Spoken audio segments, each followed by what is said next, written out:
broken out by game. In terms of EETF, if you go to the bottom of the first page, you'll see that we are, our transfer to EETF is 161 million over our prior estimates. Well, I have a question here. If I take a look at the weekly tracking sheet,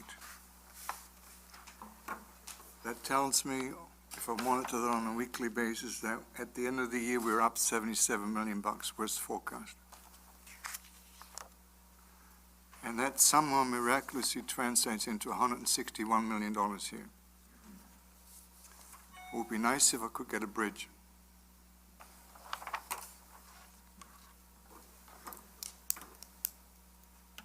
Anyone? So just to be clear, you're talking about the weekly tracking sheet has a EETF transfer of 77.2? Right. Right? That's what I take a look at every week to make sure I have some kind of idea as to where we're going to end up the year. And if that's 77, I would have expected something in here, something remotely the same number. I know there's differences. I know this is basically tracking based on formula. There might be different mixes and things like that in there. But I have a hard time, and I went through it a couple of times right before the conference, to come from 77 to 161. I think it has something to do, if I take a look at the last page 20, where it has in there, okay, I know how the dollars are calculated based on scratch-offs and terminal games and things like that. And then he put on top of that the unclaimed prices and interest income, which hasn't really changed from the prior forecast, maybe $2 million, something like that. So I come up with a total number as the EETF transfers due from current year ticket sales. The one thing that messes this thing up is like, oh, I got some money coming in from the prior year that I didn't transfer over, so they're coming in. I got some other monies coming out right now that need to go out. So in this case, I got $100 million coming in from the prior year. I'm going 57 out. Well, that $100 million that I got in from the prior year, last conference, that was supposed to have been 46. So we got $60 million more based on 2019 dollars right now. And so, I mean, it would be nice to have a bridge. Here's 77. Here's what you need to do to the 77 to come up with 160. Okay, I'm Gina Ballard from the lottery. And actually, you know, I agree with you. I think our, you know, the formulas that are in the top table on that page 20, you know, maybe haven't been addressed in several conferences. I think those were set, from my understanding, back in 2012. And I think we need to just look at adjusting some of those formulas and some of the pro rata, you know, rates that are in that top table. For instance, you know, Azar and I were talking about this before the conference, and so for the month of June this year, we transferred an interim amount in June that was based on June 1st through June 13th sales. And, you know, that exact number of days of sales may not be reflected in our formulas up top. And so I think that's how we're getting a little bit of a timing difference. And I know we're trying to get to that, you know, from the accrual to the cash basis. So I definitely think that we can work on those formulas. I do think, you know, though, like I said, these were established back in 2012, and I think we just need to probably readdress them. You know, a lot of it has to do with our collection cycle because, you know, until we've gone through a full collection cycle, which is typically a full 2 weeks, we don't transfer, you know, the dollars to education because we haven't collected the whole amount. And which is why, like in June, we stopped with June 13th because our 2-week cycle would have been complete for those days. Right. But that is reflected in the due from EETF that we move into the next year. That's at $50 million usually as a whole. But look, if I can expand that a little bit. The transfer rates is what you're talking about? Well, they haven't been updated since 2012 or whatever. Is that what you're talking about? Well, it's really over the, in the table at the top, Yeah. where we have like week 51 and week 52.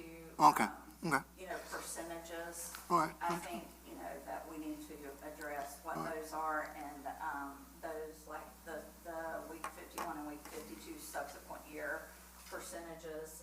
I think that those could be adjusted to, you know, more accurate percentages to get us a lot closer to where we should be. But adjusting those, would that give me $90 million? Probably not. No, I don't think No, it's no, it- 50 that you had Okay. to. But I had to have the plug, so when we set up this sheet, there were two lags back in the day that we were concerned about. Back at that time, I think it was 2010, 2011, the appropriation staff was concerned about when the monies would hit state accounts. And so at that time, we identified two lags. One, there's a lag from when the ticket is sold to when Department of Lottery has it, and then there's another lag as to when Department of Lottery has it and when they transfer to EETF. So in terms of when a sale is made to when it hits Department of Lottery accounts, that is an approximately 2-week lag. So a sale made in any particular day will be collected the following Thursday, typically. So there's a little bit of lag in that. Then, once it hits accounts, the department makes a monthly transfer. So some of the weekly sales are either gained or lost in a particular year based on when, and it's typically mid-month, when the transfer is made to EETF. So there's two lags. Back when we first set this, we just looked at the sales that would slip, the collections for sales that would slip from one end of the fiscal year to the start of the next fiscal year. So we identified that it would be about 1 to 2 weeks, depending on when June 30th was, when it would go from one fiscal year to the next. What Gina's telling me is that for fiscal year 2021, the transfers that they made in June were from June 1 to June 13th. So there is an additional half week of transfer that would be then shifted into the next fiscal year. So there's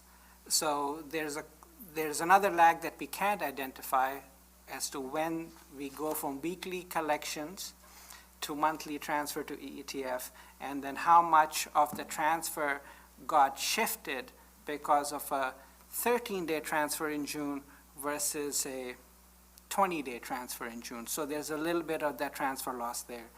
In terms of going back history, 4 or 5 years, there's always, we have never, using the shift methodology, never been able to tie back to EETF, because this page was first set up to just account for the lag in the deposit to state accounts and not necessarily EETF. So there wasn't a mechanism at that time that accounted for that. And we can look into that, but we don't have that yet. In some of those earlier years too, we were at that time transferring probably 3 full weeks of sales, and we're not looking as closely to our collection period to make sure that, you know, every bit of that money had been collected, and so now we look, that's when we did through the 13th, because our full 2 weeks had, expired by that time, and we knew that we had that money already in state accounts on our side to be able to transfer it to education. So that's changed a little bit too, so. And the audit was the other thing. It used to be that you guys were not comfortable that you knew where the audit would end up, so you would hold, I think, initially a bigger margin back than they do now. $10 million or something. Yeah. And then throw in, lastly, for the error in the end, if, to the extent that they always overlay our estimates through the course of the year where it picks up at the end of the year. And so if we're, which was Jose's argument, if we're inflating the weekly estimates for the end of the year, then that is going to mess with whether it's showing 77 or 80 or 60. Right. So refinement there probably could help too. But again, just bear with me, I mean, before, we got like, what, 40 weeks of actuals here in this 2021 sheet? They're all zeroed, I mean, it's all known. So we got now 20 weeks, 15, whatever the total is, of estimates. So with your logic that, oh, maybe in the last 2 weeks in June, they're not getting transferred over until the next year, those overages. Well, then that 77 is actually overstated for that perspective. I should be expecting less than in here. Okay?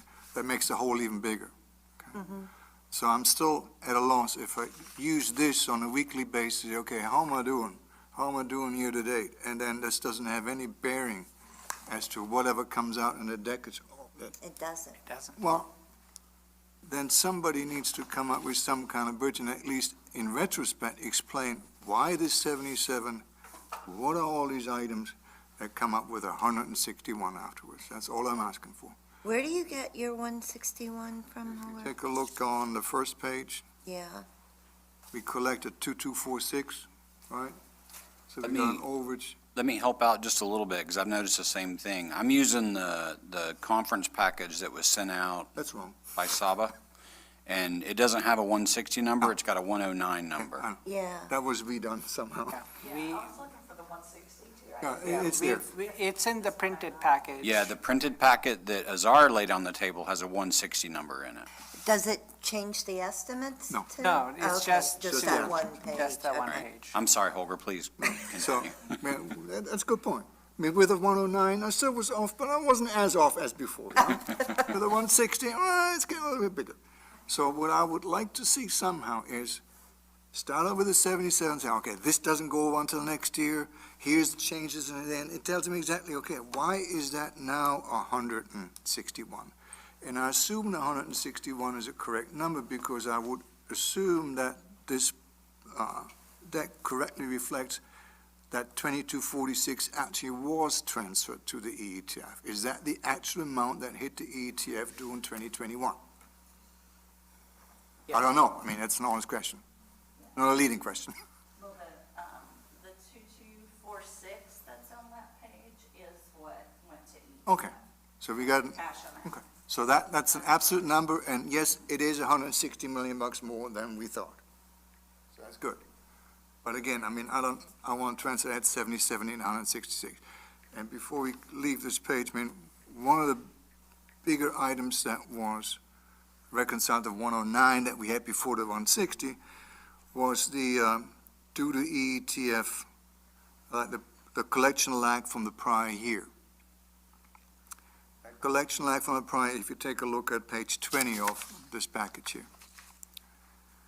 In March 21 forecast, in 2021, you have a $46 million plus collection lag from prior year. Right? And that, as I understand, is the number that was collected in 1920 that wasn't transferred until 2021. Yes. That's what it should be. Okay. Yes. I don't have the number in front of me. but- So that number was transferred in 2021. Why did that change from 46 to 100? It's a plug. We change it to get to the EETF number that shows up in state accounts. That's fine, but the question is, when I thought in March of 21 that the number that I'm going to move over from 1920 that wasn't moved in 1920 but moved in 2021, which I assume happened sometime in the beginning of that fiscal year. If we thought 9 months into the year, that was going to be $46 million. What has changed in the last 3 months that made that 100? I don't understand that either. That's $50 million right there. And that should be 1920 stuff that's like 2 fiscal years ago. Well, that's a good point. It's just when we calculate using, But I understand that you calculated correct. That's not the question. The question is, why did it, what changed? What didn't we know before that we seem to know now? we didn't know the actual transfer to EETF, that we know that now for the fiscal year. We didn't know in March 21 what the actual transfer was in 2021 that was related to 1920 monies that were moved over? No, that's a calculation where we think the error came from a continuous lag that happens as we collect the money and as we transfer it. That is where we put the error term, because we can't get to an exact calculation from ticket sales. If we take 1920 sales and apply what the money is that goes to the vendor, what the money is from other income, what the money is from commissions and so on, we can't get to the EETF. So we assume that there are some lags and some errors and in that calculation in how we see it. For example, if you take a $10 ticket, the commission rate on a $10 ticket is different from a $20 ticket.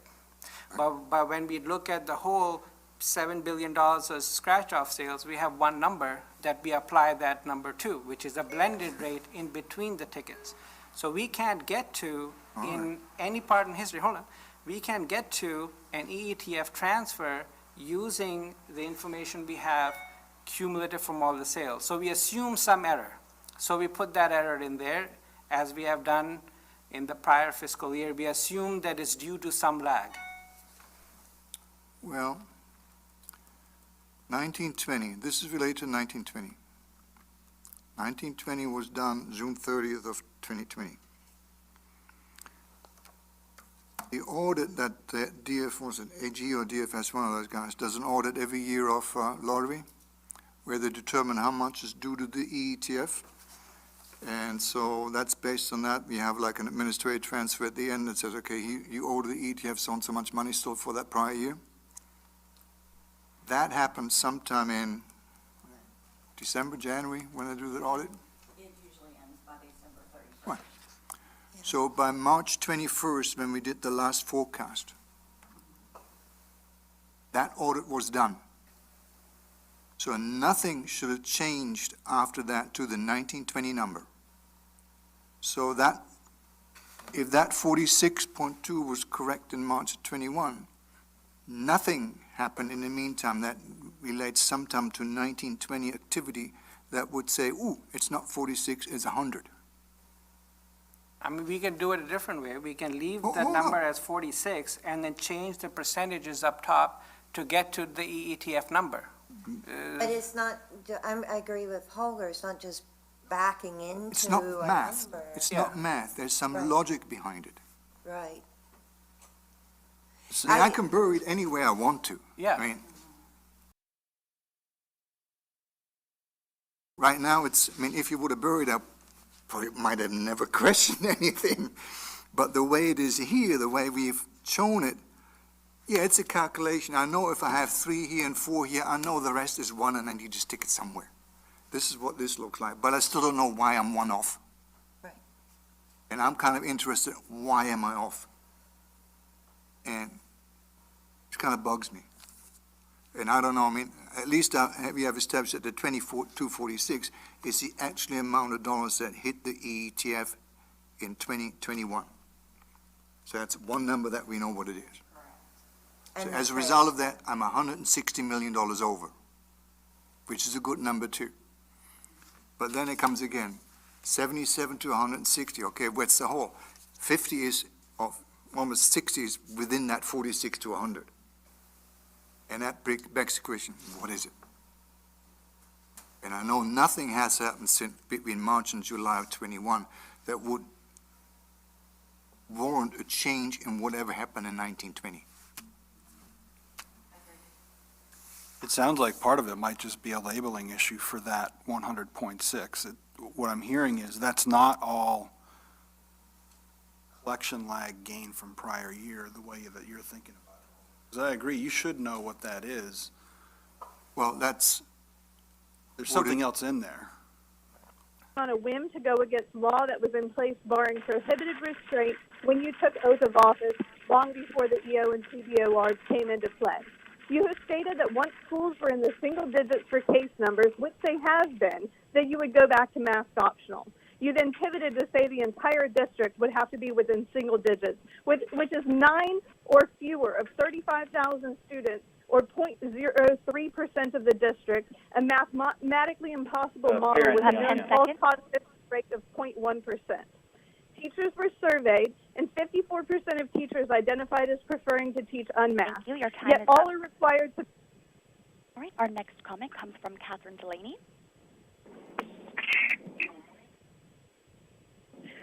Thank you for having me today. My name is Catherine Delaney, and I'm from Brevard County. I am here to call to tell you that Brevard County is 100% out of compliance. There is no opt-out for parents unless it is medical or in their IEP, which is next to impossible. Unfortunately, I was also kicked out of the boardroom along with the entire boardroom, and that was in violation of Sunshine Law. Statute 286.011, and I hope that you all look into that and please, hold these people accountable for breaking the law and disrespecting parents. Thank you very much. Thank you. Our next comment comes from Rebecca Soares. Hi, my name is Rebecca Sarby. I am calling to say that I am in favor of you holding these school boards accountable, that they must comply with the law.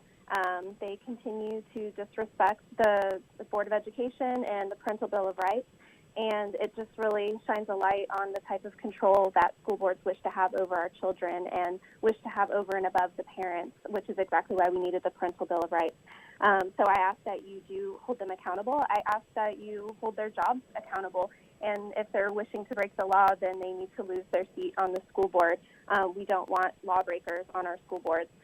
So thank you for standing up and being for our children and for their rights. Thank you. Thank you. Our next comment will come from Nate Robertson.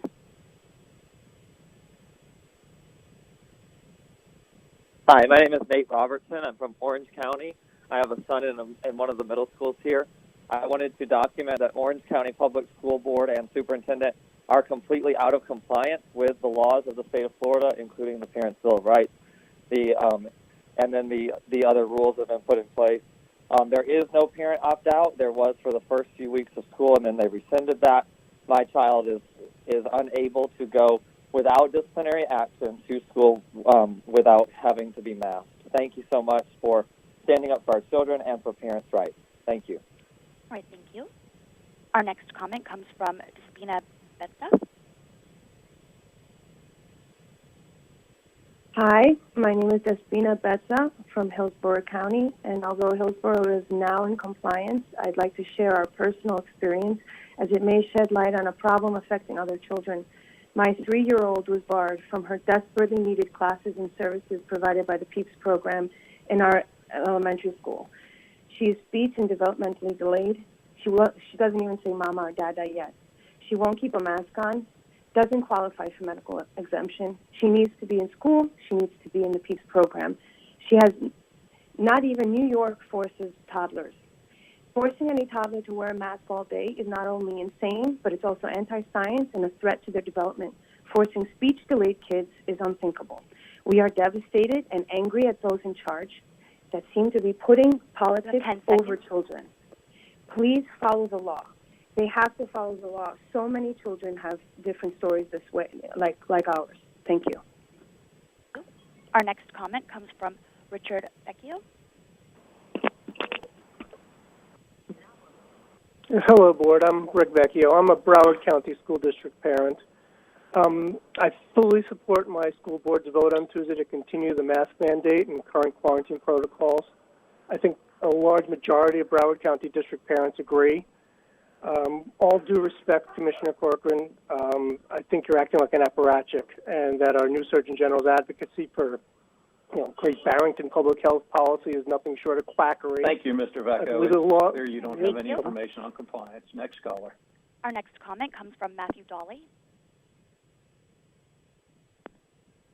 Yes, hello. I'm calling in as a Brevard County parent, and what I'd like to present to the board when you question Missy Belfort, our board chair, is to ask her why in August she voted to keep mask optional, stating in this public board meeting that she cannot vote against state regulation and cannot vote against state law, stating this to her fellow board member Jenkins, but yet now is voting to mandate masks and to the press saying that she feels that the board's constitutional rights supersede the law to which she previously said she could not go against.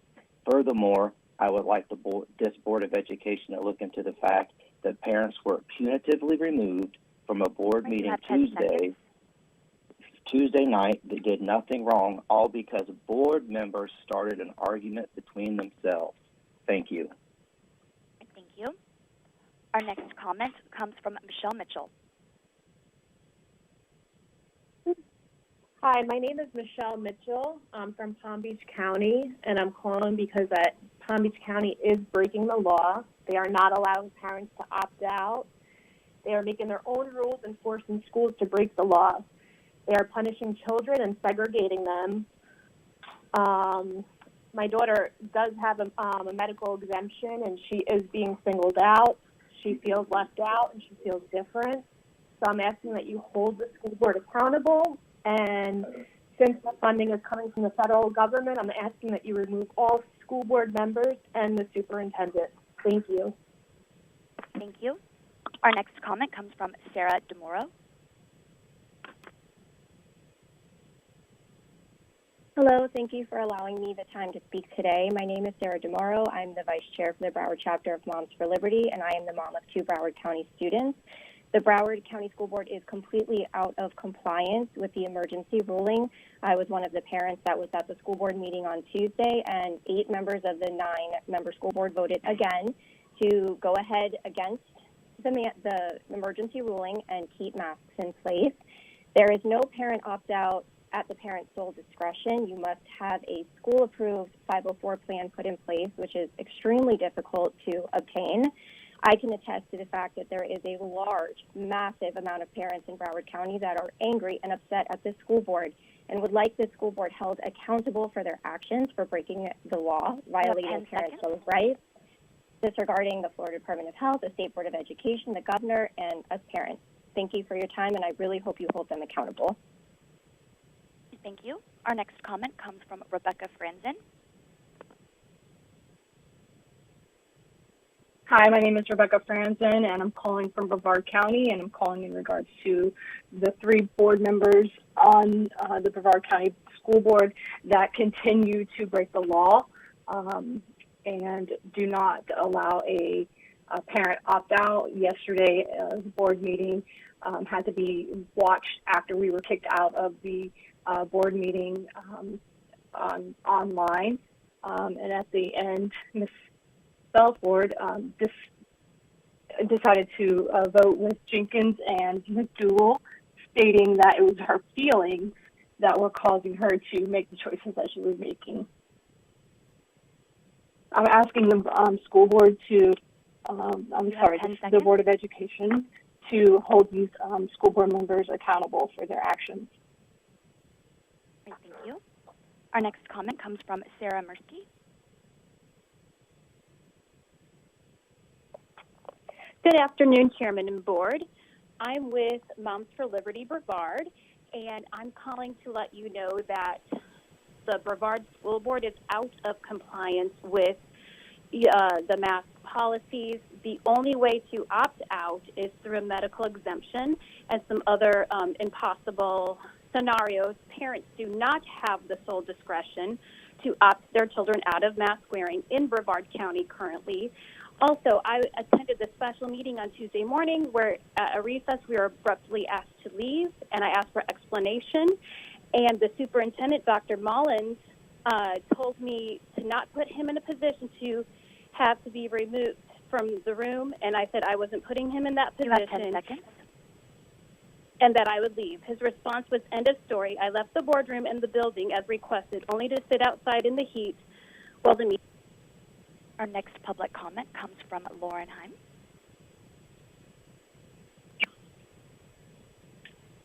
Yes, hi. My name is Lauren Heim, and I'm a parent from Broward County. I want to say that Broward County is completely out of compliance. They are not following any sort of parental rights. We are not allowed to opt out of masks. My son's class was quarantined, his entire class, for over a week. Healthy kids, even though they're already masking them and social distancing them. And parents are not allowed to go into board meetings. They're escorting parents in and out by police officers during the meetings, and they are completely out of compliance. The only one who voted against the mandate was Lori Alhades. All other 8 board members are completely out of compliance and over. Thank you. Our next public comment comes from Nancy Lawther.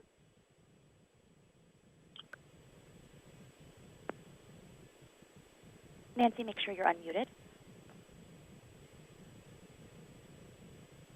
Okay, hearing no response, we'll move to the next one. We have April Holland.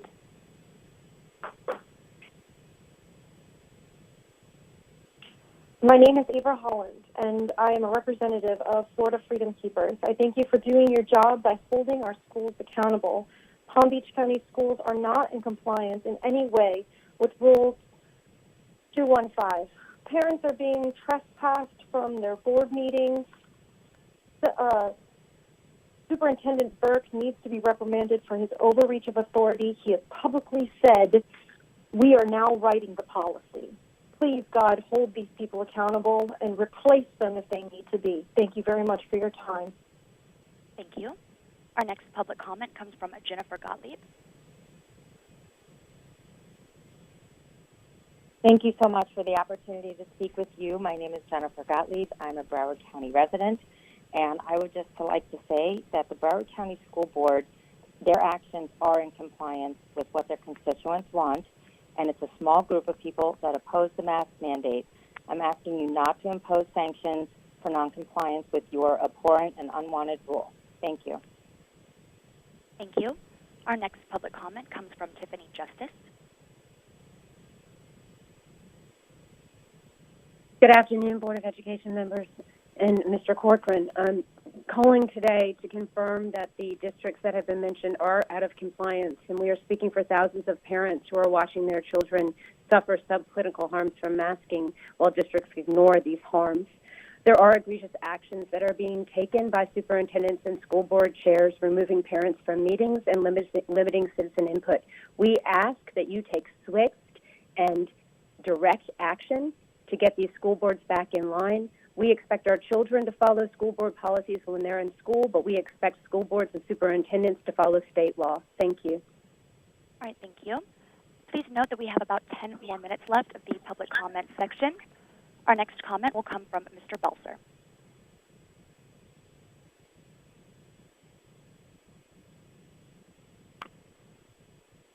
Mr. Belser? Okay. Moving on to the next comment, we have Carrie Tackett.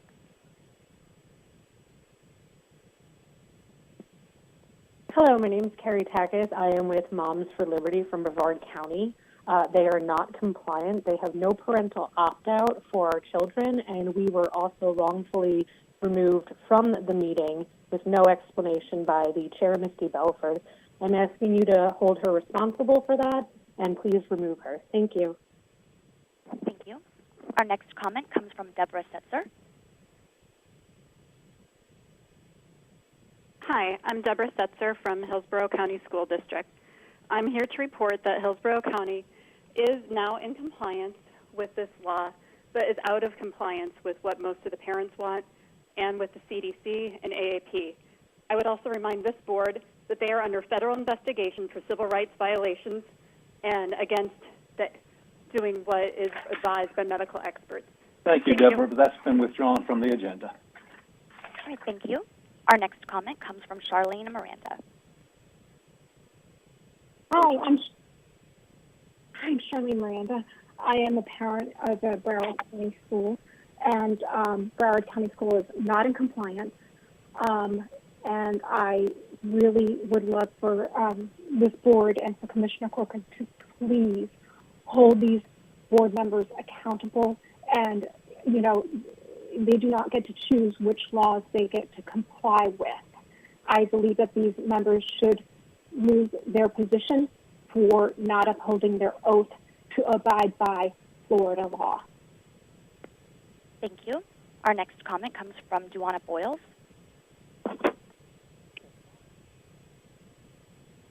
Hi, thank you so much for having me.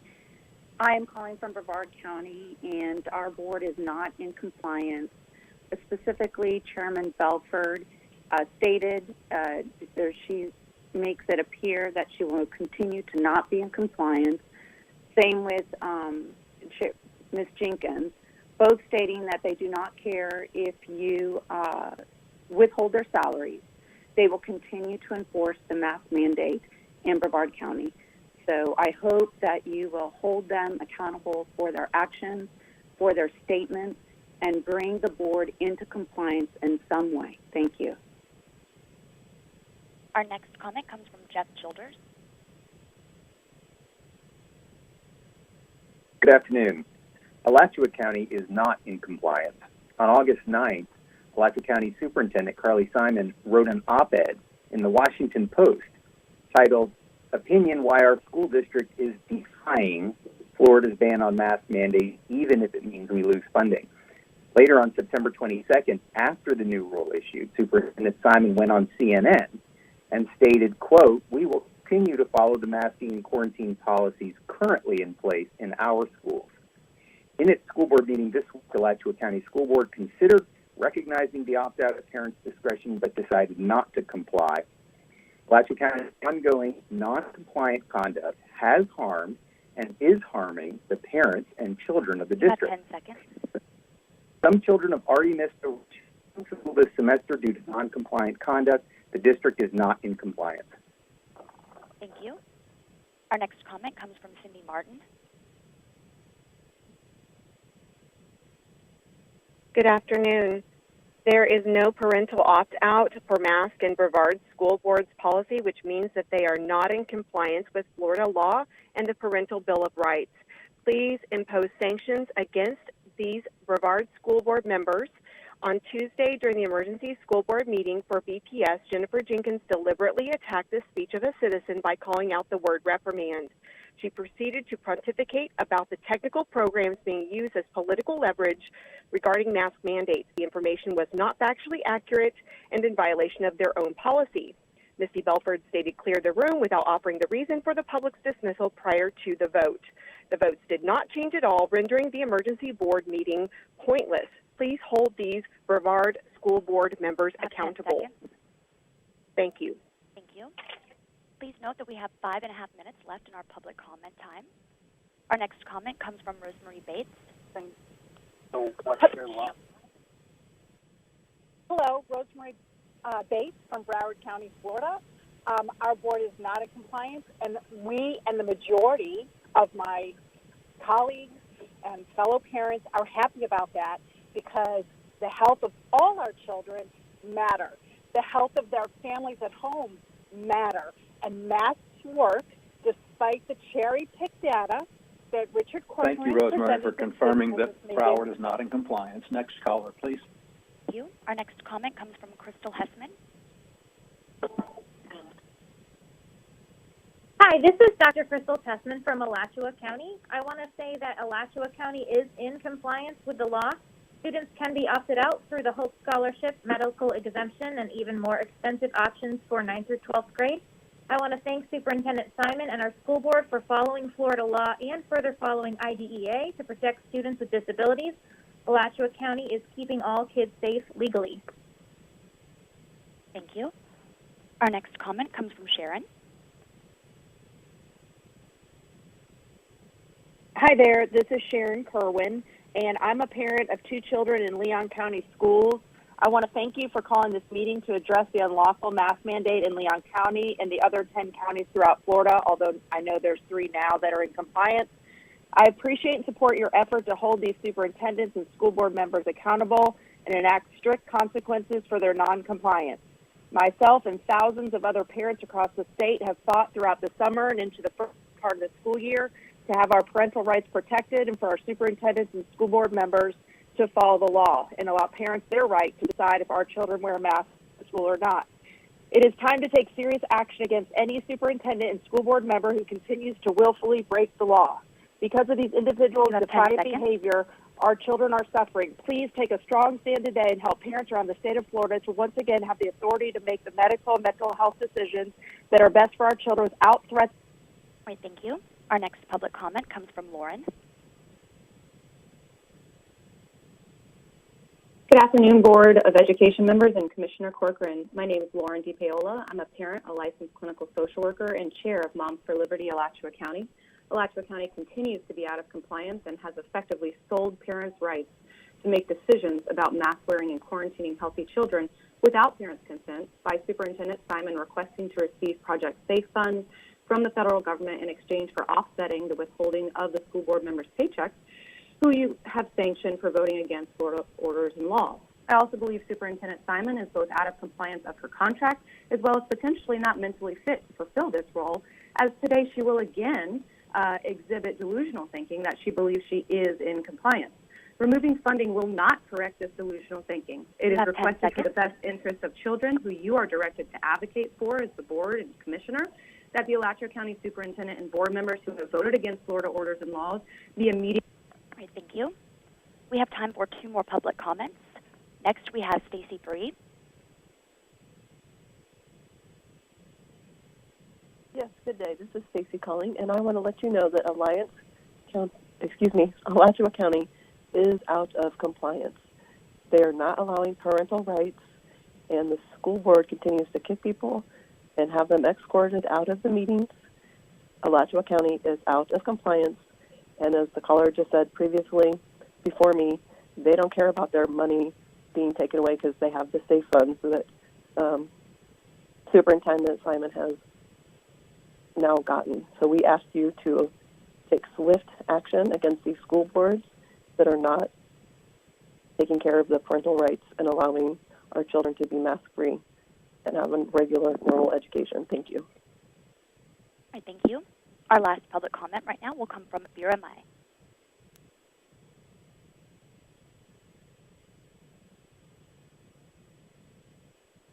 All right. Thank you so much for that. I just wanted to make a point that those mask requirements do work. There are several studies. The first showed a study from July 1st to September 4th. They looked at 3,142 counties, and the outcome was that counties without a school mask requirement experienced larger increases in pediatric COVID-19 cases compared to counties that Vera, had, thank you. It sounds like you don't have any information on whether any district is in compliance. So, operator, did you say that was the last caller? Yes, I did. Thank you very much. And I'd like to thank everyone who called in this afternoon, with the exception of, by my notes, maybe 3 or 4 callers. The comments were on topic, specifically dealing with whether a district is in violation of the law and the policy or not, and that's very helpful.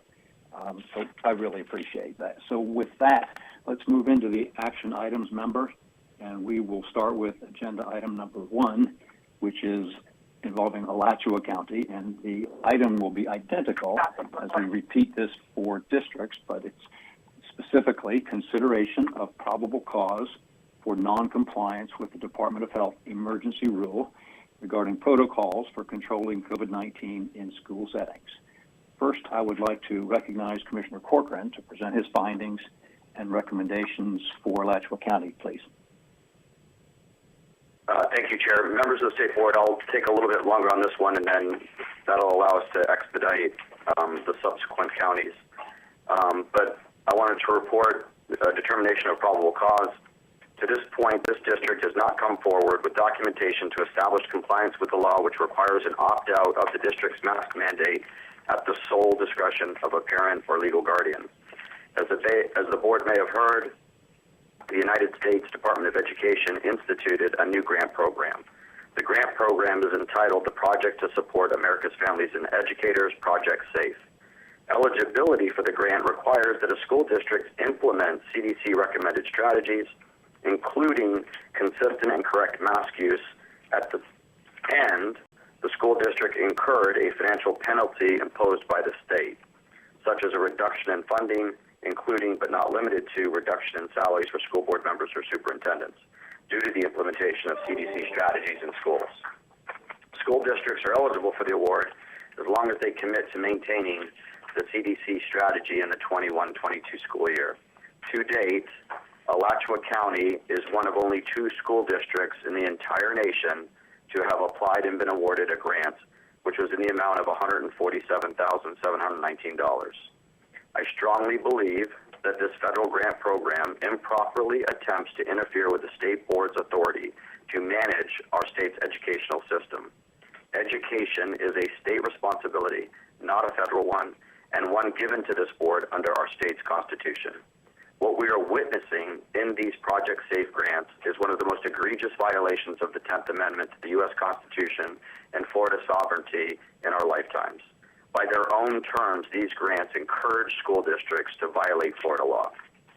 Florida law gives this board the authority to enforce the education code, the rules that are derived from the education code, by withholding state funds in any amount for as long as a school district is unwilling to comply with the law. This enforcement action is crucial to the rule of law in Florida schools, but if the federal government can simply backfill or buy off school districts with grants, then this board's enforcement authority is in essence neutralized, nullified, and abolished. Floridians should be offended by the Biden administration's use of federal taxes in an attempt to make the enforcement of Florida's laws so ineffective.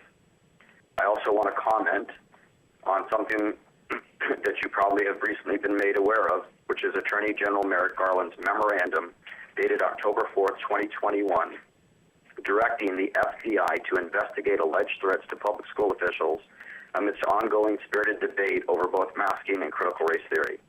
Although I certainly agree that harassment, assault, and threats of violence are categorically inappropriate within the bounds of civil discourse, we must also acknowledge that these issues have generated legitimate, well-warranted debate within our communities, and that any federally sanctioned attempts to chill this discussion tread dangerously close to the constitutional right of free speech, if not trample upon it.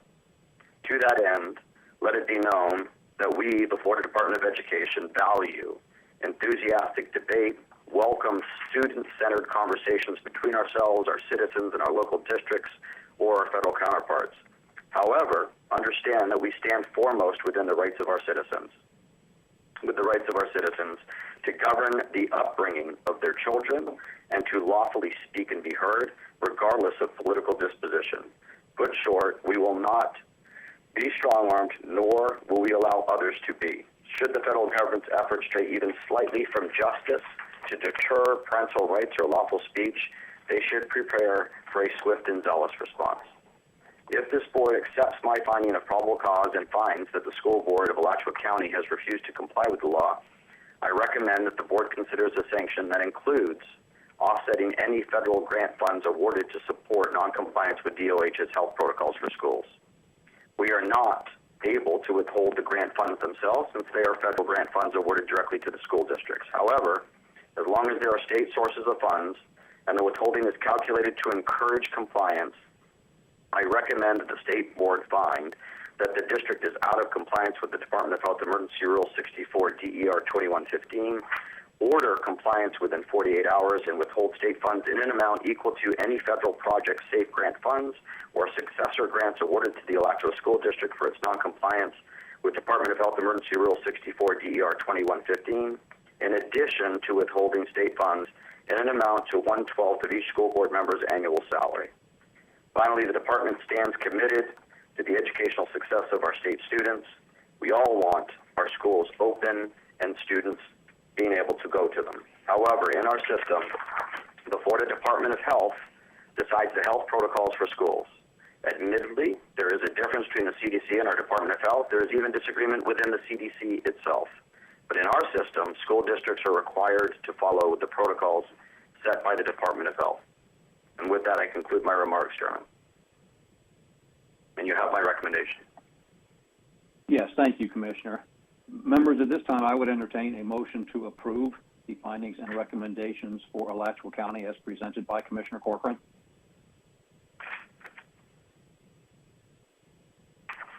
So moved. It has been moved. Is there a second?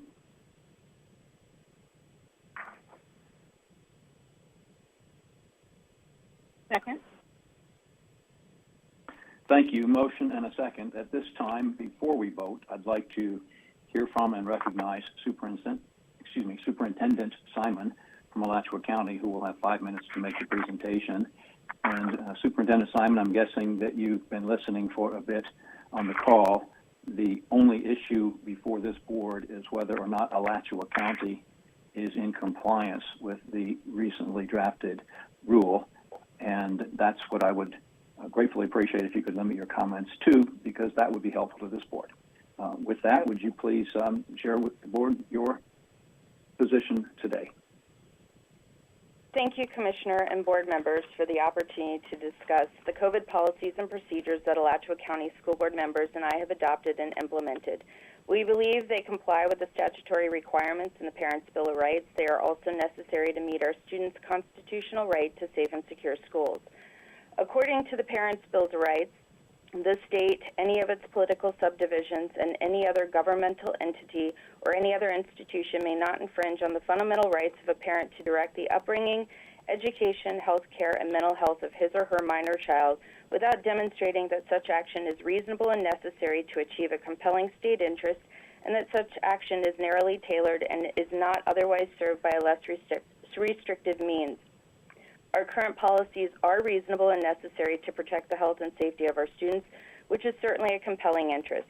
They have also been narrowly tailored based on the specific circumstances in our community. Judging by the hasty replacement of the state's original DOH emergency rule on COVID in schools with a new rule just 2 days before an administrative hearing, it appears that the state knew its initial rule was flawed and likely to fail in court. Unfortunately, the new rule is even worse. It is careless, dangerous, and actually increases the risk of spreading COVID. Regrettably, it seems that our Surgeon General has prioritized support for the governor's political agenda over the health and safety of the citizens of Florida, including our children. Ironically, the so-called emergency rule was issued despite the fact that there is no formal state of emergency in place in Florida. In fact, the real emergency is that the Florida Department of Health has turned its back on its state's mission, protect, promote, and improve the health of all people in Florida through integrated state, county, and community efforts. Tying the hands of school officials who are dealing with a highly transmissible and potentially life-threatening virus will not protect, promote, and improve the health of Florida's citizens, particularly our children. It's telling that a rule of such significance was developed without any public notice or input. We should all be troubled by this lack of transparency at the state level. Local school districts certainly haven't had this luxury. Our decisions on COVID protocols have been made in the sunshine, and almost all of us have been targets of intimidation and threats as a result. Nevertheless, we continue to do what we think is in the best interest of our students and staff. I expect my colleagues on this call will present robust evidence supporting their COVID protocols. Therefore, I will devote the remaining of my time to another COVID-related issue. As I'm sure you are aware, Florida is the only state in the nation that is yet to apply for the American Rescue Plan federal funding known as ESSER. That application was due 4 months ago. The funds are intended to help schools deal with the impact of COVID and other challenges. A spokesperson for the governor is quoted as saying, "No district has articulated a need for funding that cannot be met with currently available resources." This is flat out false. Superintendent Simon, I apologize for interrupting you, but as you know, what you're speaking to at this point is not on the agenda today. Would you like to use the rest of your time to address this issue? Well, with all due respect, Chairman, this was not presented to a superintendent prior to the meeting. This was something that was presented right now during the meeting. and most of us have prepared statements with the expectation that we had 5 minutes to speak.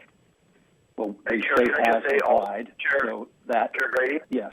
Please, go ahead, Commissioner. And it's also mute. There's already been articles written about us applying. So if they could just get caught up with the media and then do a little research and then come back to us, that would be helpful, but their point's completely mute and incorrect. Thank you, Commissioner. Superintendent Simon, do you have anything further to say regarding Alachua County's compliance with the rule? So we believe that we are in compliance with the mask rule. We have medical exemption. We also are utilizing the Hope Scholarship that Commissioner Corcoran has provided by using 6A ER 2102 that gives the parent the sole discretion to utilize a voucher option. And just recently, our board voted to have a parent exemption for our high school staff, or high school students. So we believe that we are in compliance and we have been following the expectations of the mask mandate. Ultimately, I ask that the Board of Education and the Commissioner honor Article 9 of the Florida's Constitution, which says that it is the paramount duty of the state to provide for education of children. We also ask that you honor the longstanding principle of local control by allowing school districts to make decisions that best meet the needs of their communities.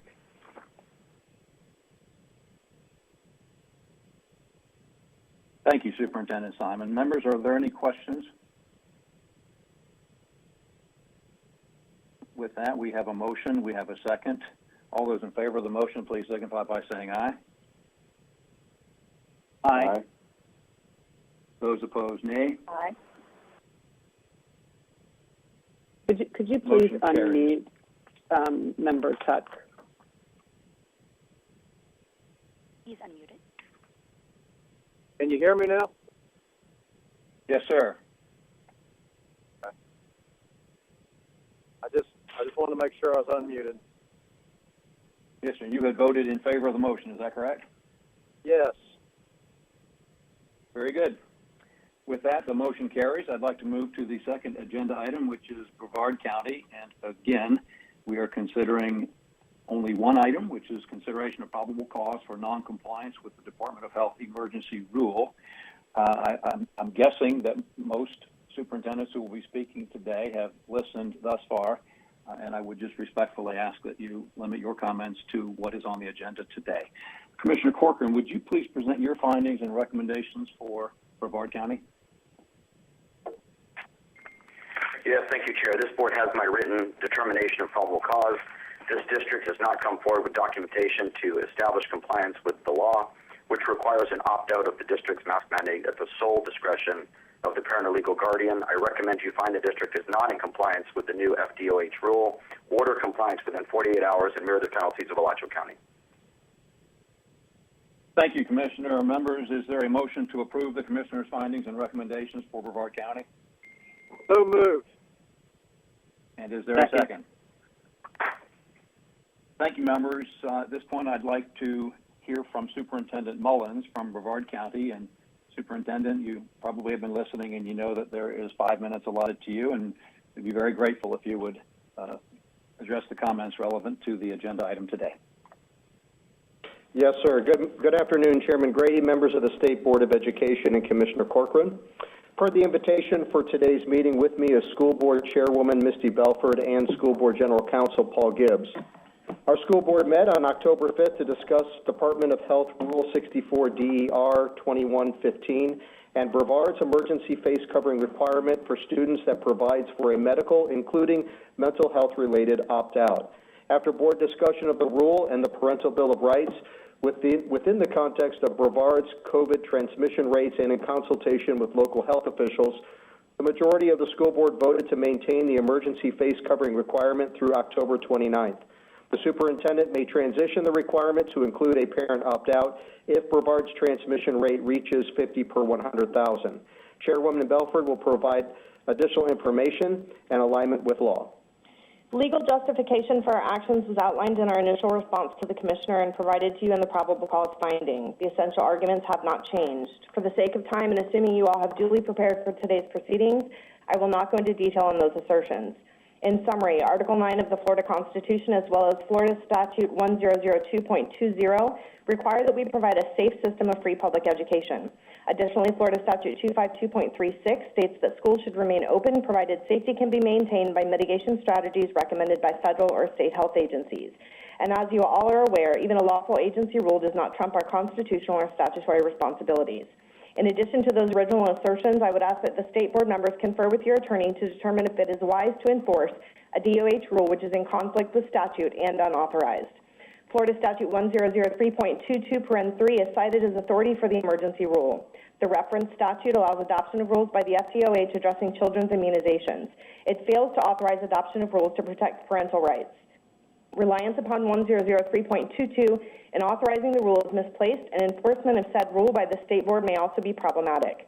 Furthermore, the Parents' Bill of Rights limits infringing on the fundamental rights of a parent without demonstrating that such action is reasonable and necessary to achieve a compelling state interest, and that such action is narrowly tailored and is not otherwise served by less restrictive means. The DOH rule circumvents statute and deprives districts of the opportunity to show compliance with the Parents' Bill of Rights and is therefore in conflict with that statute, as well as 252.36, 1002.20, and Article 9 of the Constitution. We maintain that we are in compliance with all statutes and constitutional duties, including the Parents' Bill of Rights. The protection of health, safety, and welfare in our facilities is of utmost importance and has long been held to be a compelling state interest, as has maintaining open schools. In fact, the DOE Emergency Order 2020-EO-06 determines school closures impact students, parents, and our community, and goes on to state that school openings must be consistent with safety precautions defined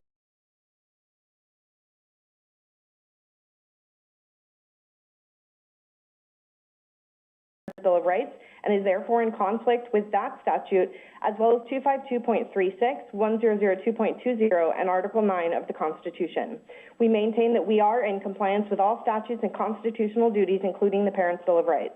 The protection of health, safety, and welfare in our facilities is of utmost importance and has long been held to be a compelling state interest, as has maintaining open schools. In fact, the DOE Emergency Order 2020-EO-06 determines school closures impact students, parents, and our community, and goes on to state that school openings must be consistent with safety precautions defined by the Florida Department of Health and local health officials. Our actions were both reasonable and necessary based on the crisis we were experiencing in our schools. We started our school year with multiple mitigation strategies in place, including strongly encouraged masking for the Commissioner of Education. In just 14 school days, we had over 3,200 positive cases, had to shut down one school, and were on the brink of having to shut down others. We had 12 staff members and 3 students in the hospital. We quarantined nearly 18,000 individuals, and we're outpacing the infection rate in our community by nearly 2.5 times. This was not a sustainable or safe situation. In essence, we opened our schools attempting to follow your rules with catastrophic outcomes for our schools and our community. We had to take some additional action to avoid conflict with our constitutional and statutory responsibilities and to ensure the safety of our students and staff. Universal masking was the only additional mitigation strategy available to us to address the crisis and was supported by federal and state health officials as well as local and regional health experts. Our policy is narrowly tailored to only address the current situation and is the least intrusive measure available. The need for the policy is reviewed at least every 30 days, and when our community drops into moderate spread levels, the policy will transition to a parent opt-out. Lifting these measures while still experiencing high community spread would be detrimental to our ability to continue providing a safe education. Additionally, the impact of optional quarantining has not yet been realized, and we continue to see high transmission levels in our community. In light of the conflict between agency rule and constitutional and statutory responsibilities, as well as the significant data presented to justify our actions as necessary to preserve the compelling state interest, we would ask that you withhold any enforcement action. However, if you choose to move forward with the action, we would point out that the Commissioner's recommendation results in personally penalizing board members who voted against this mandate, even though they have no independent authority to override a vote of the majority of the board. That action would be unreasonable and entirely unsupported. Thank you.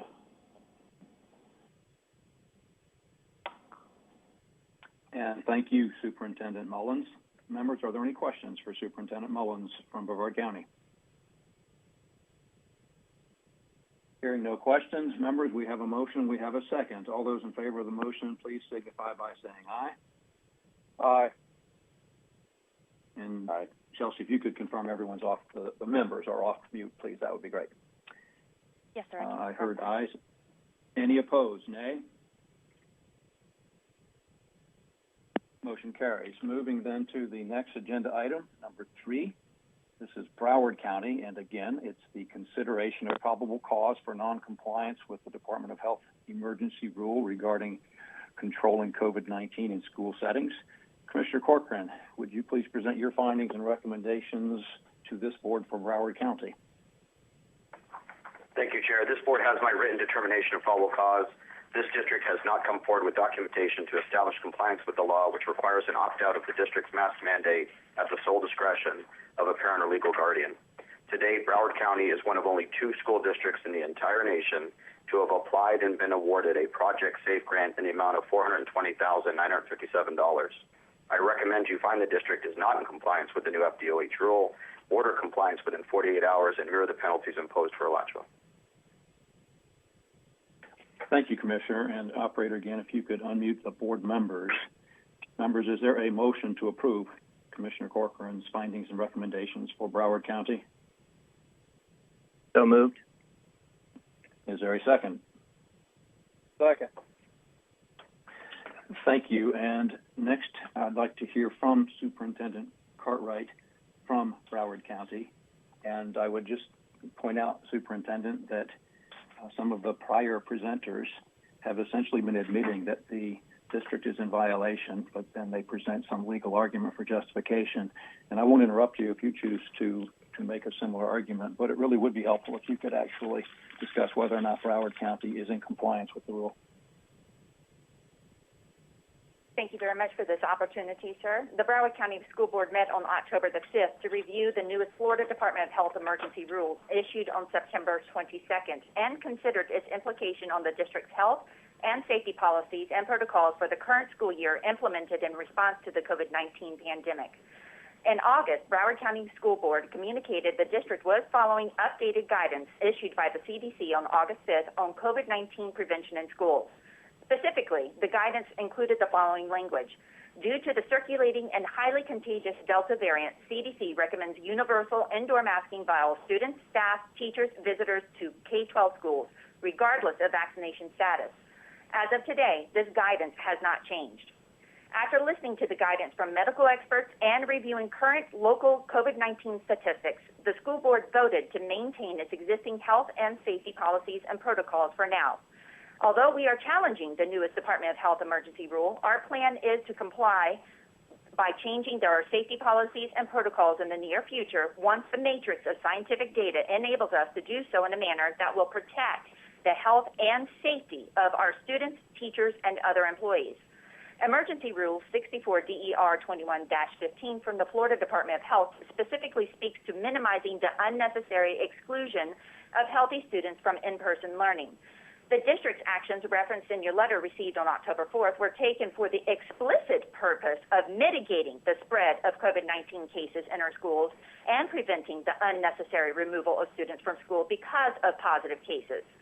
Additionally, Broward County Public Schools Board has relied on the plain language of Section 1014-03 of the Florida statutes, otherwise known as the Parents' Bill of Rights, to continue with the medical opt-out to the mask policy.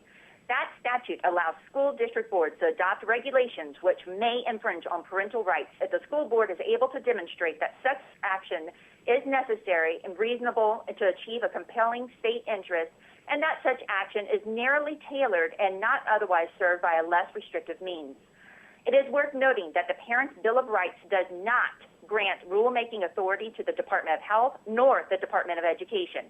It is also important to note that when looking at the totality of the Parent Bill of Rights, it does not give unfettered rights to the parents. As long as the policy is narrowly tailored and reasonable, parents' rights can be limited. Moreover, Emergency Rule 64 DER-21-15 cites as its rulemaking authority Section 1003.22, Paren 3 of the Florida statute.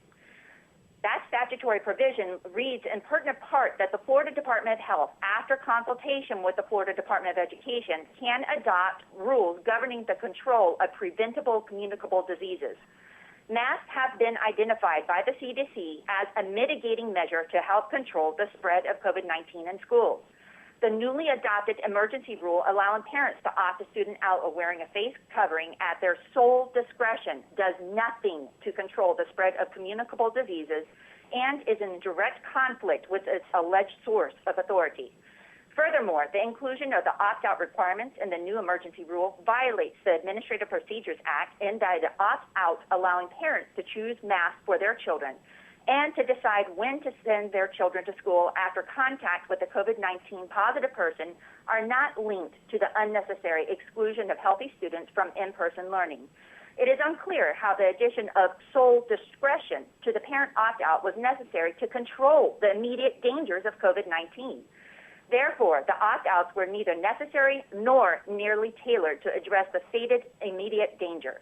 The rule does not cite to any growing or immediate health danger from COVID-19 or any explanation why emergency action was necessary. Thus, the rule was improperly adopted as an emergency rule.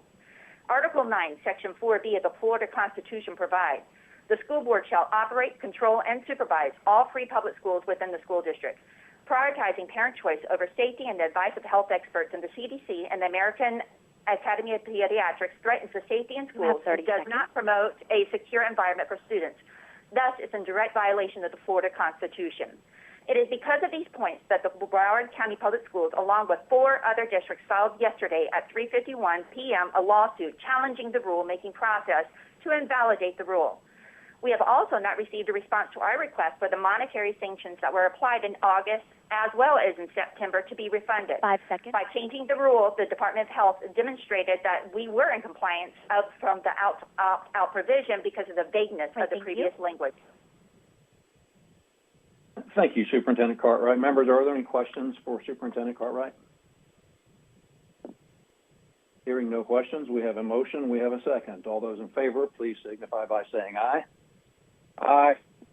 Aye. Aye. Aye. Those opposed, nay.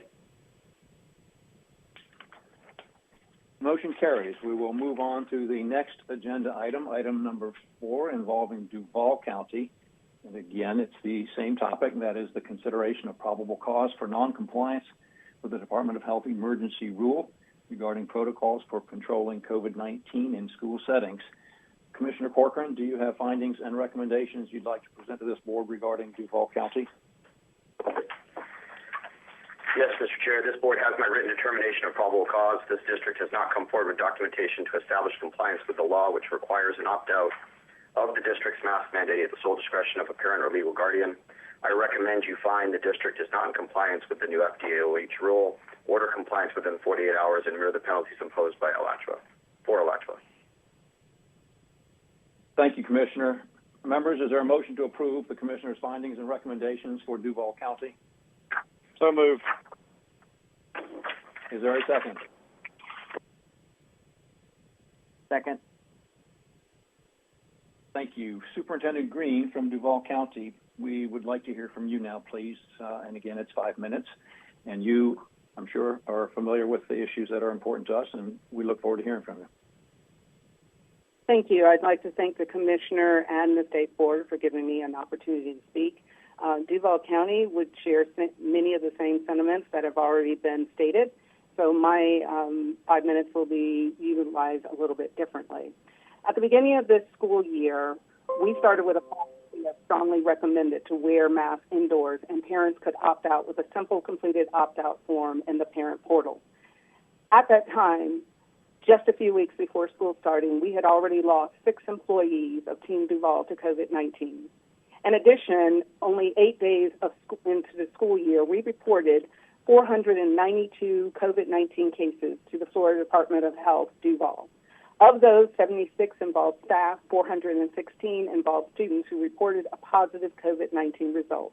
The number of cases at that time was so alarming in comparison to the 2021 school year of 2,498 cases that we had all of last year. In less than 1 week, we were already at 19% of the total cases reported the entire 2021 school year. Today, we have over 2,800 positive cases. More alarming, however, was the clear inability of the Florida Department of Health to complete contact tracing, case investigations, and timely notifications to impacted families, resulting in only 13% of reported cases actually being completed. The Florida Department of Health's inability to conduct timely case investigations had a direct impact on the spread of the virus throughout our schools, ultimately jeopardizing the health and safety of students and employees. After the second week of school, we were up to, unfortunately, 10 team members that have died with COVID-19. We provided access to many other mitigating strategies, such as vaccines for our employees and eligible students through school-based vaccination clinics. We promoted other safe behaviors, such as enhanced safe hand washing, cleaning, the application of antimicrobial protective spray in high-touch areas, limited access to visitors and volunteers, the promotion of social distancing, the use of air filters to at MERV 13 levels in our schools in our effort to reduce the spread of COVID-19 in all of our schools. I shared these concerns with my board in addition to developing a new plan for contact tracing for elementary students. Due to the significant rise in the positive cases, an emergency board meeting was held.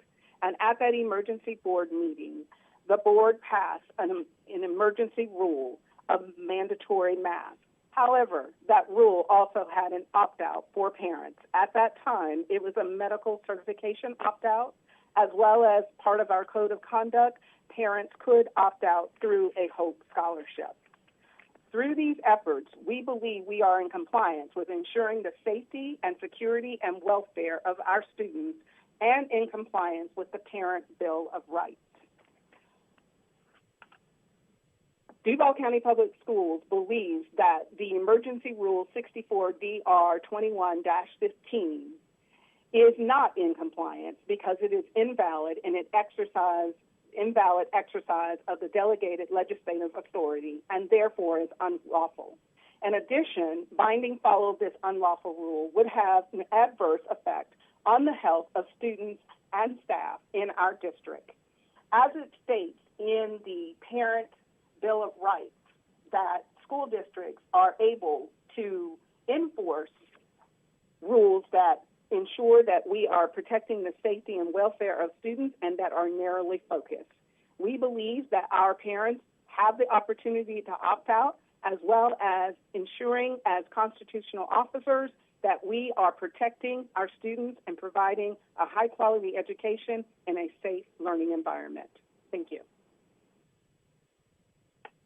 Thank you, Superintendent. Members, are there any questions for Superintendent Green? Hearing no questions, we have a motion, we have a second. All those in favor, please signify by saying aye. Aye. Aye. Aye. Aye. Aye. Those opposed, nay. Motion carries.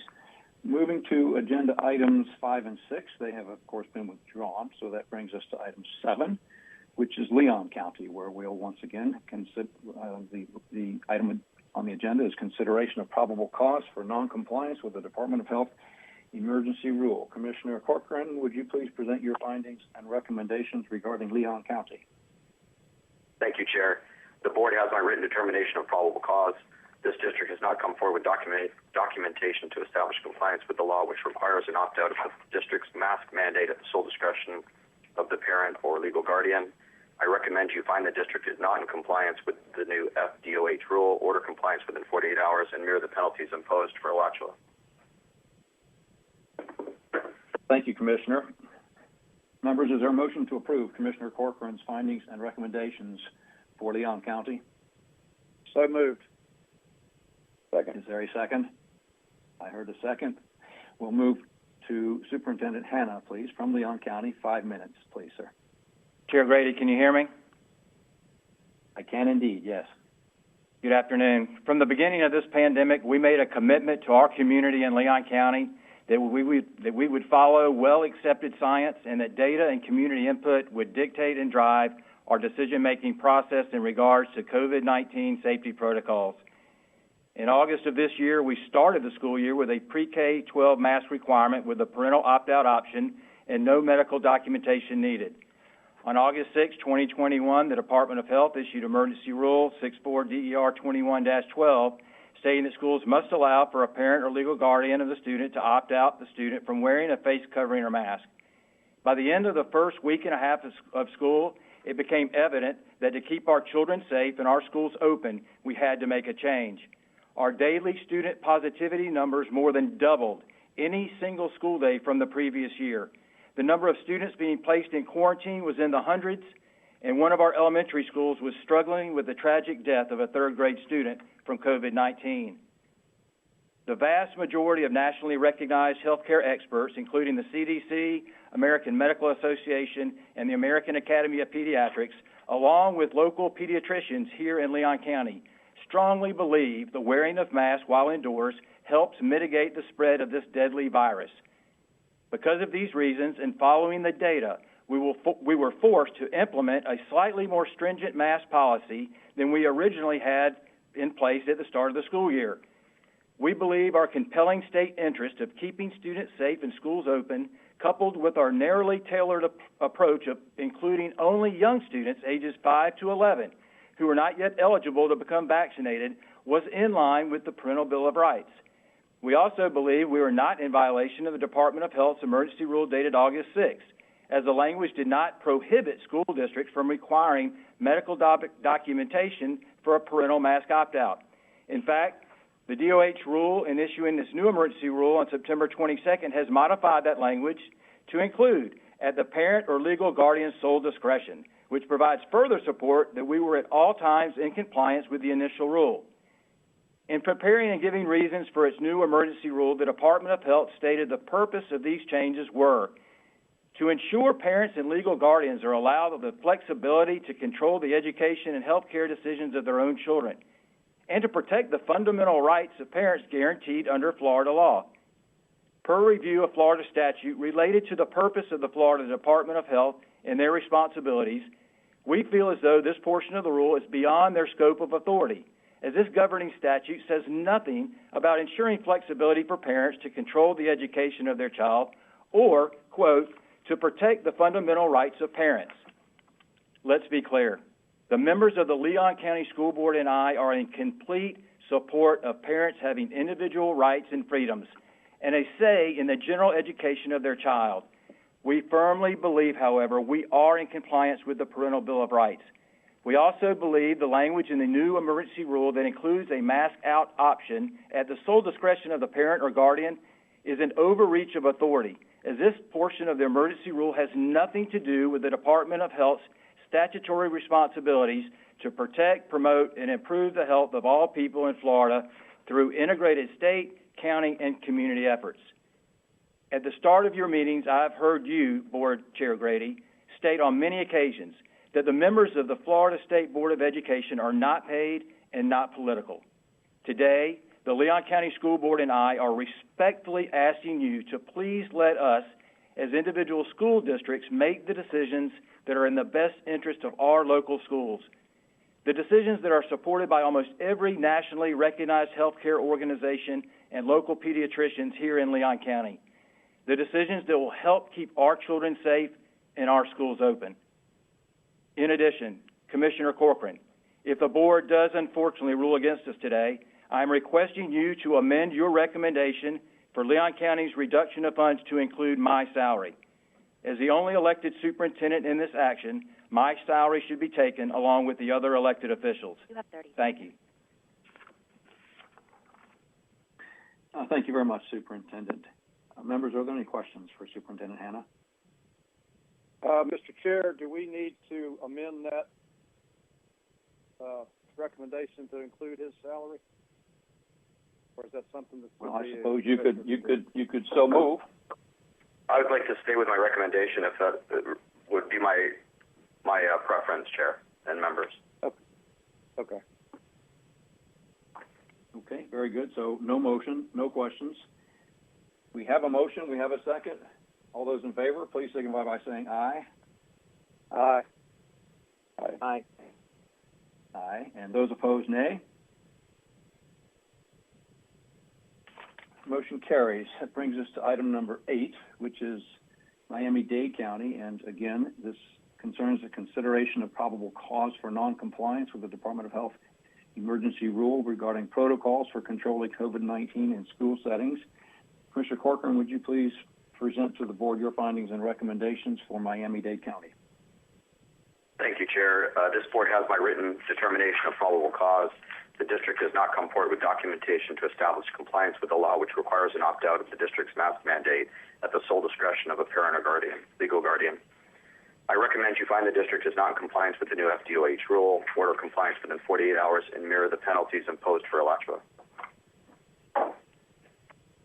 Thank you, Commissioner. Members, is there a motion to approve Commissioner Corcoran's findings and recommendations for Miami-Dade County? So moved. And is there a second? Second. Thank you. Superintendent Carvalho, we would like to hear from you next, please. 5 minutes. Good afternoon, Chair Grady, members of the board, and Commissioner Corcoran. Miami-Dade Schools is guided by the best interests of our children, and as such, we believe that our district is in full compliance with law, reason, and science. When schools closed in March of 2020, we developed an instructional continuity plan we gladly shared with the DOE and other districts. We convened a panel of medical experts, including physicians and infectious disease experts, to develop safety protocols and gating criteria, information that we freely shared. In the fall of 2020, we opened brick-and-mortar schools on October 5th rather than August 30th due to a local spike of COVID cases. We did this in consultation with this Department of Education, which at that time understood that local conditions required different actions to keep students safe. As vaccines became available, we advocated for school site personnel to be prioritized, and here too the state agreed. We've been partners at every turn, and it has worked. Throughout early summer, as health conditions improved, we prepared to return to in-person schooling in a mask-optional environment. In fact, the governor even allowed the state of emergency to expire. However, conditions changed when the highly transmissible Delta variant began infecting children in alarming numbers. During July and August, infection rates climbed and hospital beds filled. In response, we consulted our medical experts. Our school board, our chair, reviewed all available information and exercised their duty to provide a safe learning environment by directing that masks be required, along with other protective protocols to be revisited weekly based on data, the most recent of which has been submitted to you. We consistently follow guidance of the American Academy of Pediatrics and the CDC, which recommend universal masking at schools due to the increased risk of the Delta variant and the fact that children under age 12 are not yet eligible for vaccines. This August, community COVID levels were 7 times higher than at the end of last school year. However, there have been no major outbreaks in Miami-Dade schools, and student cases have indeed been declining since peaking in early September, a trend we expect to continue. I know our approach of layered mitigation has helped us weather the Delta storm. Based on this evidence, I asked the State Board to delay any action through the end of October when conditions will likely support a further relaxation of existing requirements. My board nor I intend to do anything to place a child or employee in harm's way. We can do better. Tragically, since August, we lost 14 staff members and 1 student, and many more have been hospitalized. We know masks reduce viral spread. Those who say otherwise are misinformed or misguided. A recent national study reveals that schools in counties without mask requirements were over 3 times more likely to have outbreaks than counties with them. In the words of Maya Angelou, when we know better, we must do better. Miami-Dade is committed to parent choice and to parents' rights, but we recognize with rights come responsibility, a responsibility to each other. Florida law allows parents to make decisions about their own child, but does not afford the right to harm another. Oddly, this DOH rule may do exactly that by allowing one parent to make a decision that could impact the life and the health of another parent's child. Our school board's communicable diseases policy is aligned to both CDC guidance and Florida law, which states public schools should remain open so long as the health and safety of students can be maintained by mitigation strategies recommended by federal and state health agencies. We are doing just that. The health and safety of our students is our highest priority, and we will continue to uphold our constitutional duty while ensuring our actions are narrowly tailored, reasonable, and necessary to achieve a compelling state interest. In closing, this DOH rule is being challenged in separate legal proceedings, and so I suspect this issue will continue to play out in our state's courts as well as the court of public opinion.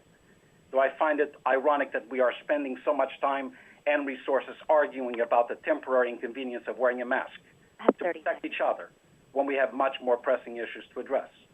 We should be redirecting all our energy into supporting children and families who have endured this pandemic.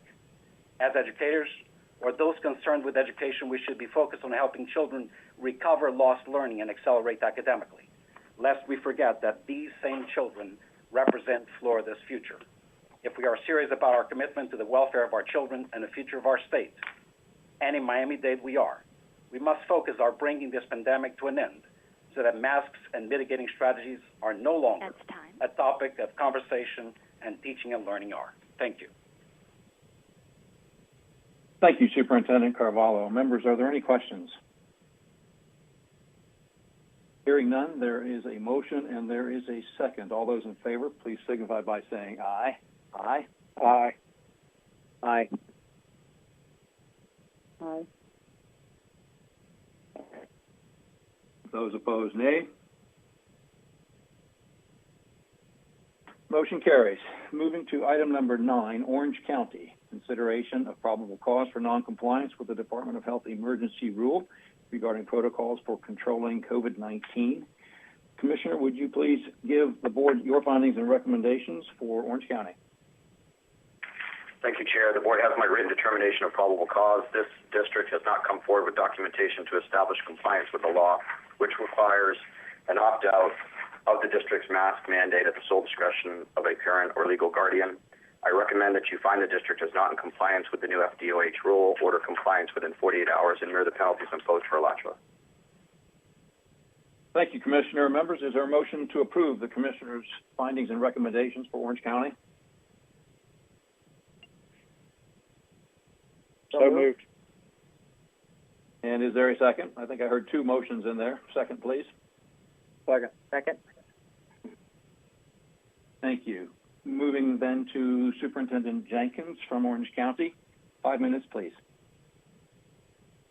Thank you, Chair Grady, and good afternoon to the members of the State Board of Education and Commissioner Corcoran. We appreciate the opportunity to be heard. Based upon rising positive case numbers, the school board directed me on August 24th to require a mask of all students unless a medical note was provided for an opt-out. This decision was driven by an alarming rise in COVID-19 positivity data at the time. According to the Florida Department of Health in Orange County, for the week of August 13th, Orange County's positivity rate was 18.3%, with 609 cases per 100,000 residents. That is CDC red status of high transmission of infection. In OCPS, we saw concerning numbers of new cases as well, including a record high of 382 the day before that board meeting. I want to assure you that our greatest concern was the safety of our students and staff. The action was legal. As constitutional officers, we take seriously our charge under Florida Statute 1001.428A to protect the health, safety, and welfare of students. We believed requiring face masks in our schools was the best way to protect students and staff. The action was necessary. The district must provide for the continuity of instruction. Required in-person learning is hindered if students are isolated due to infection or quarantine due to close contact exposure to COVID-19. And the action was reasonable. The CDC stated in its August 5th guidance that due to the circulating and highly contagious Delta variant, CDC recommends universal indoor masking by all students age 2 and older, staff, teachers, and visitors to K-12 schools, regardless of vaccination status. Our highly qualified medical advisory committee was also consulted regarding best strategies. The data reflects positively on our face mask strategy. In September of last year, we had 220 positive cases with about 1/3 of our students in attendance. By the end of October, we had experienced 4 school closures, pivoting to virtual learning. This year, in September, we had 3,107 positive cases in our schools with full attendance. To date, we have had no school closures.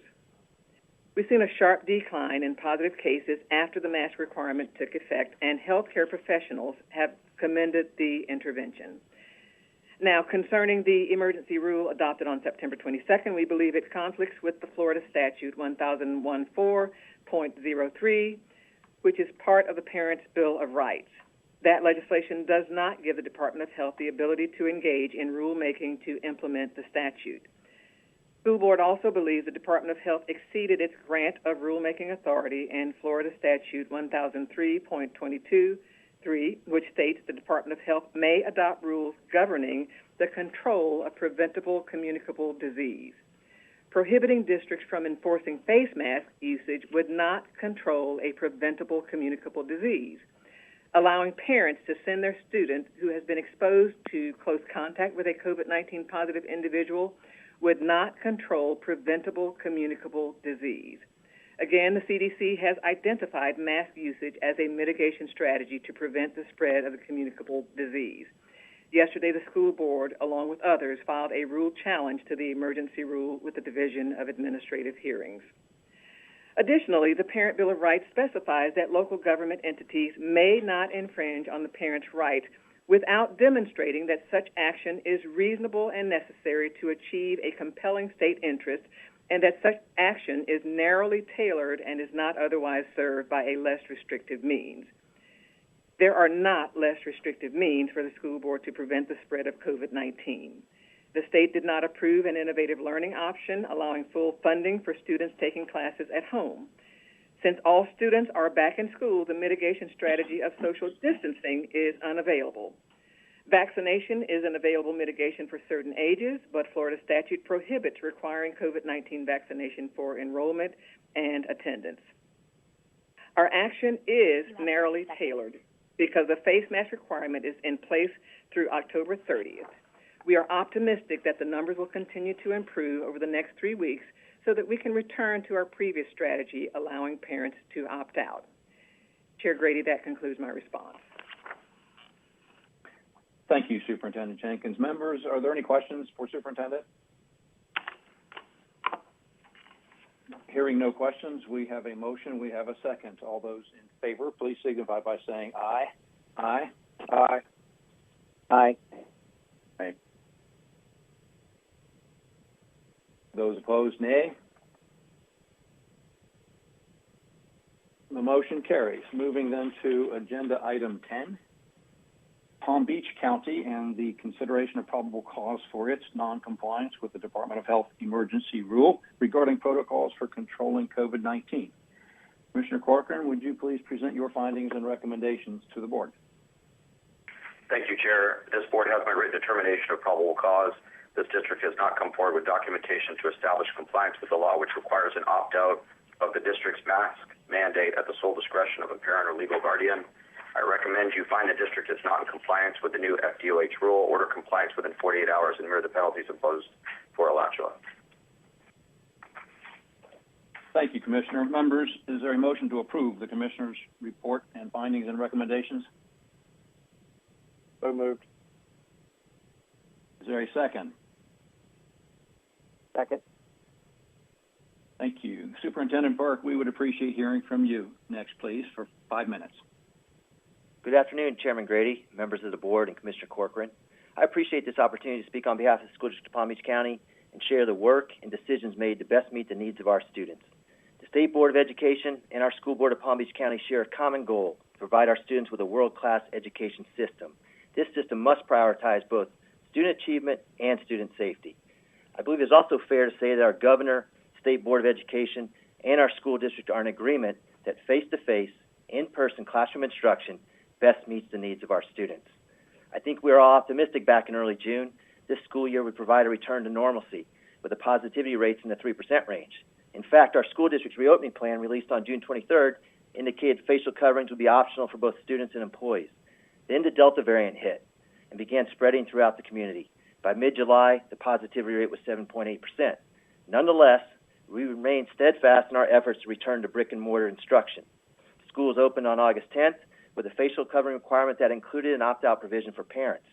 After a successful reopening of schools, it quickly became apparent the greater challenge would be keeping our schools open, with the transmission of COVID-19 impacting both employees and students. Despite our best mitigation efforts, including enhanced cleaning, MERV 13 air filters, frequent hand washing, hand sanitizer, disinfecting wipes, and the purchase of 13,000 portable HEPA air purifiers, COVID-19 cases and exposures quickly began to mount.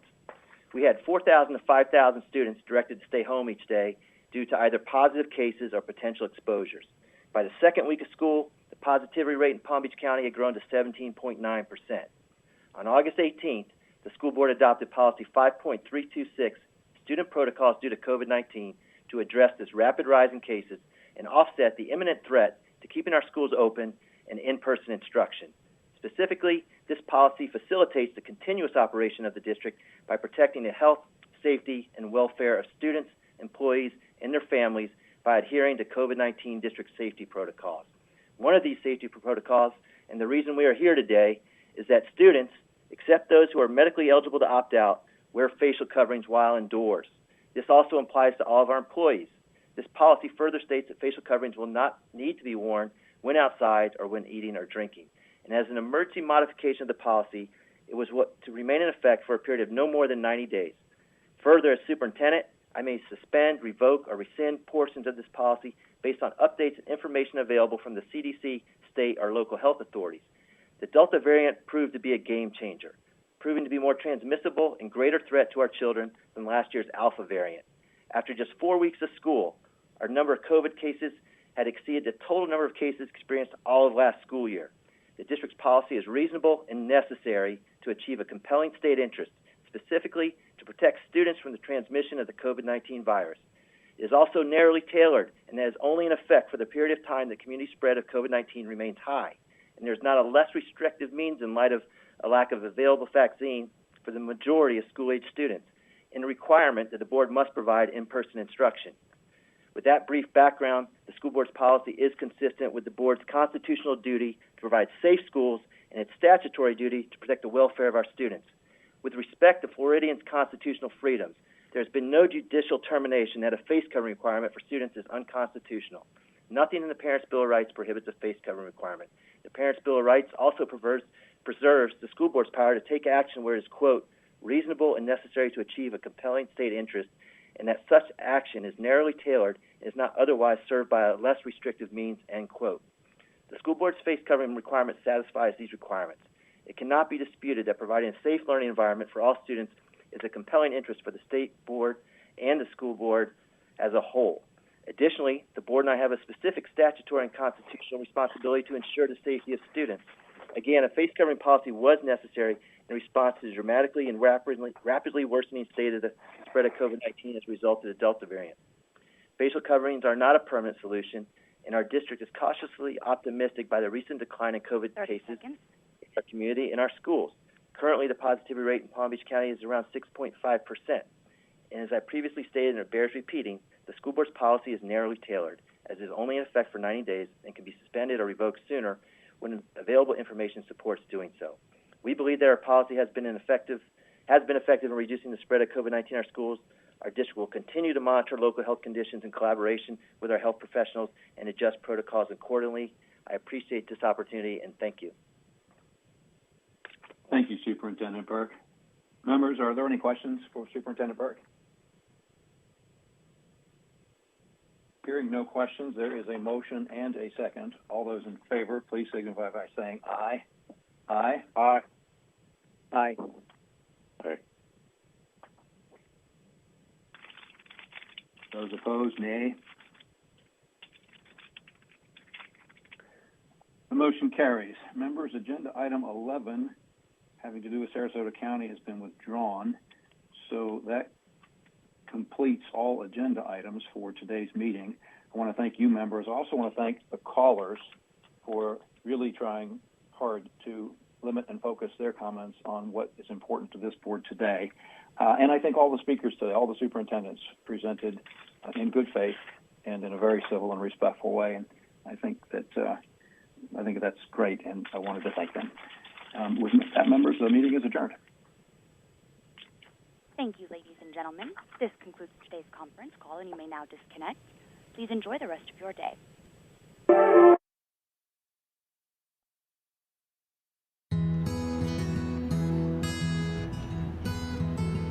You are watching the Florida Channel, a public service made possible by the Florida Legislature, WFSU-TV, and Florida State University.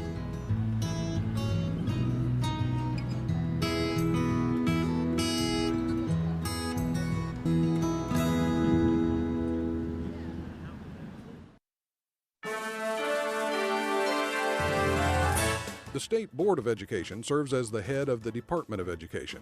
7 board members are appointed by the governor to serve staggered 4-year terms, which are subject to confirmation by the Florida Senate. The Commissioner of Education serves as the agency's executive director and is appointed by the Board of Education.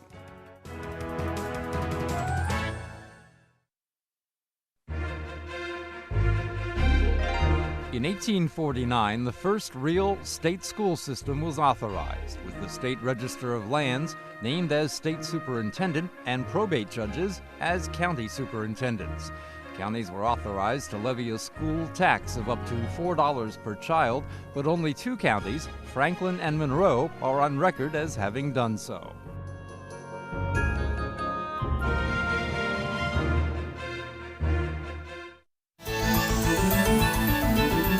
For several years, lawmakers have been working to pass laws to address the mistreatment of incarcerated women. Today, attorney Ben Crump announced plans to sue for the wrongful death of Erica Thompson's infant in the Alachua County Jail. Thompson gave birth inside the jail on August 9th. She was at the Capitol last week when she spoke about the trauma she endured while incarcerated. My child, I am here to ask for support of Ava's Law, so no child is ever born under conditions such as my daughter. This year, Representative Diane Hart plans to file Ava's Law, named after Erica's deceased baby. The law would stop pregnant women from going to jail and prison. Just last year, lawmakers passed a law that ensures pregnant women get the care they need in an appropriate medical facility and prohibits them from being shackled or placed in restrictive housing while in labor.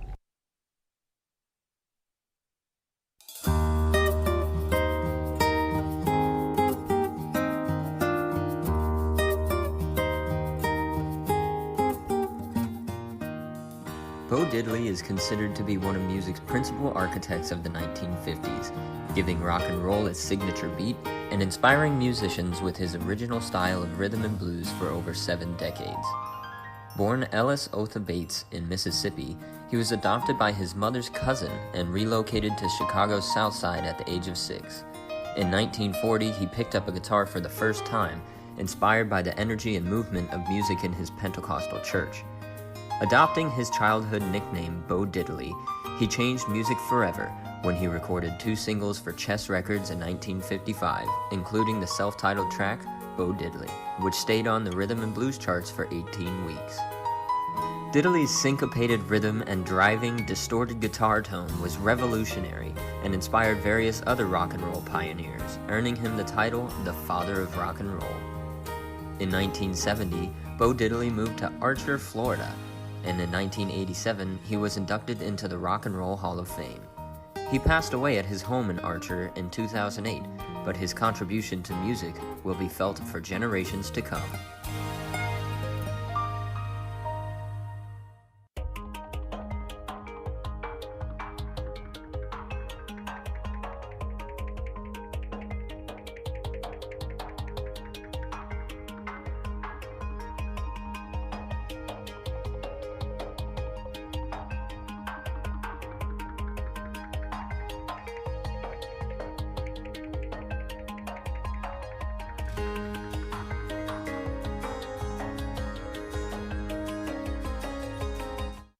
Good morning, everyone. I'd like to call this joint meeting of the Florida Council on Arts and Culture and the Florida Historical Commission to order. My name is Sandy Shaughnessy, and I have the great pleasure of serving as Director of the Florida Department of State's Division of Arts and Culture, and as your chair for today's meeting. Welcome, and thank you for participating. It is my great pleasure to let's help welcome Secretary of State Laurel Lee, who will welcome you. Secretary, are you on?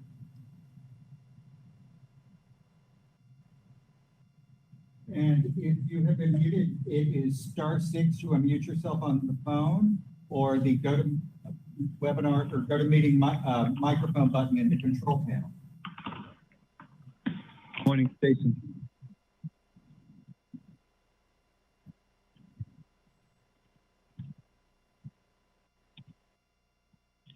Good morning. Is Secretary Lee? I see her. 1 moment. Okay. I was just texting for Edover. Secretary on the line. Secretary Lee, you are currently muted.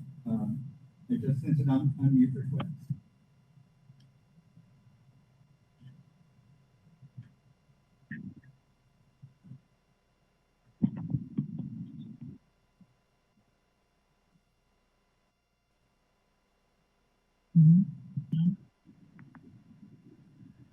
Hello. Hello, we can hear you. Welcome, Secretary. Good morning. Thank you. I could not hear you, but I think we're all squared away. Good morning. This is Kathleen Kaufman. Okay, I'm going to do a roll call, but right now we are extending a heartfelt hello to our Secretary of State, Laurel Lee. Well, good morning, everyone. I want to welcome the council members and commissioners. Thank you all for attending today's joint meeting of the Florida Council on Arts and Culture and the Florida Historical Commission. Of course, I'm Florida Secretary of State and Chief Arts and Culture Officer Laurel Lee. And I want to begin today's meeting by thanking each of you for your service to our state. By serving on this conference will now be recorded. By serving on the Florida Council on Arts and Culture and the Florida Historical Commission, you are ensuring that vital support and funding reaches communities across Florida. You all are uniquely qualified as individuals and collectively to do this important work. And you all ensure that our state's investments in the arts and in preserving and promoting and sharing Florida's history are directed to programs and entities that are adding real value to Floridians. The work that you do helps ensure that our state remains the vibrant and diverse place that we all love, and that we preserve the unique character and history of Florida. In addition to making our communities the places that we all want to visit and live, we also know that investments in the arts and in preserving our state's history promotes healthy communities and economic activity, that visitors to historic places and cultural events will stop and have dinner